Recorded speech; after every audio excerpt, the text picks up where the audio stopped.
ನಮಸ್ಕಾರ, ಎಲ್ಲರಿಗೂ ಕೋಸ್ಟಲ್ ಕಿಚನ್ಗೆ ಸ್ವಾಗತ. ಇವತ್ತು ನಾನು ಕ್ವಿಕ್ ಆ್ಯಂಡ್ ಸಿಂಪಲ್ ಆಗಿ ಮಾಡುವ ಸಿಗಡಿ ಕರಿ ರೆಸಿಪಿಯನ್ನು ನಿಮ್ಮೊಂದಿಗೆ ಶೇರ್ ಮಾಡ್ತಾ ಇದ್ದೇನೆ.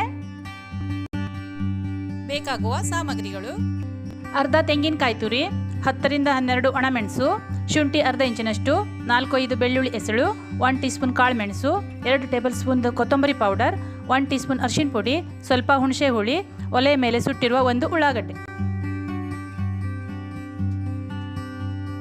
ನಾನಿಲ್ಲಿ 1 ಮೀಡಿಯಂ ಸೈಜ್ ಟೊಮೆಟೊ ಮತ್ತು 1 ಉಳ್ಳಾಗಡ್ಡೆಯನ್ನು ಚಿಕ್ಕದಾಗಿ ಹೆಚ್ಚಿ ಇಟ್ಟುಕೊಂಡಿದ್ದೇನೆ. ಅರ್ಧ ಕೆಜಿಯಷ್ಟು ಸಿಗಡಿಯನ್ನು ತೊಳೆದು ಇಟ್ಟಿದ್ದೇನೆ. ತೆಗೆದುಕೊಂಡಂಥ ಎಲ್ಲ ಮಸಾಲೆ ಸಾಮಾನುಗಳನ್ನು ನುಣ್ಣಗೆ ರುಬ್ಬಿಕೊಂಡಿದ್ದೇನೆ.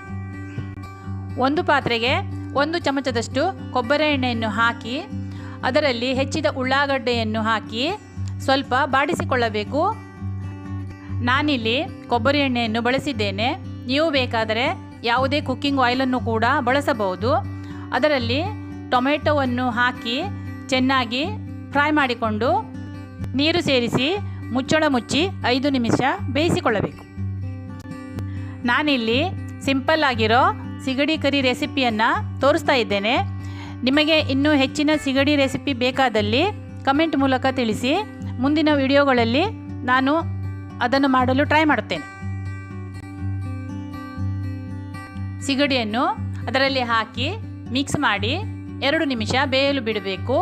ಸಿಗಡಿ ಚೆನ್ನಾಗಿ ಬೆಂದ ನಂತರ ಅದಕ್ಕೆ ರುಬ್ಬಿದ ಮಸಾಲೆಯನ್ನು ಸೇರಿಸಬೇಕು ಮತ್ತು ಬೇಕಾದಷ್ಟು ನೀರನ್ನು ಕೂಡ ಸೇರಿಸ್ತಿದ್ದೇನೆ.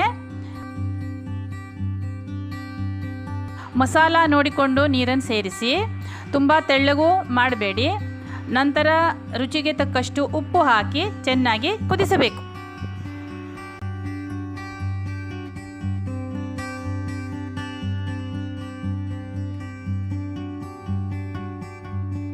ಒಂದು ಕುದಿ ಬಂದ ನಂತರ ಕೊತ್ತಂಬರಿ ಸೊಪ್ಪನ್ನು ನಾನು ಸೇರಿಸ್ತಾ ಇದ್ದೇನೆ. ಇದು ಆಪ್ಷನಲ್, ನೀವು ಬೇಕಾದರೆ ಸೇರಿಸಿಕೊಳ್ಳಬಹುದು. ಕೊತ್ತಂಬರಿ ಸೊಪ್ಪು ಹಾಕಿದ ನಂತರ ಸಿಗಡಿ ಸಾರು ಪೂರ್ತಿಯಾಗಿ ರೆಡಿಯಾಗಿದೆ. ಇಲ್ಲಿಯವರೆಗೂ ವಿಡಿಯೋ ನೋಡಿದ್ದಕ್ಕೆ ಧನ್ಯವಾದಗಳು. ರೆಸಿಪಿ ಇಷ್ಟವಾದಲ್ಲಿ please like, share, comment and subscribe to Coastal Kitchen. ಮುಂದಿನ ವಿಡಿಯೋಗಳಲ್ಲಿ ಇನ್ನೂ ಹೆಚ್ಚು ಕೋಸ್ಟಲ್ ರೆಸಿಪಿಯೊಂದಿಗೆ ಬರ್ತೇನೆ. ಅಲ್ಲಿವರೆಗೂ ಬಾಯ್ ಬಾಯ್.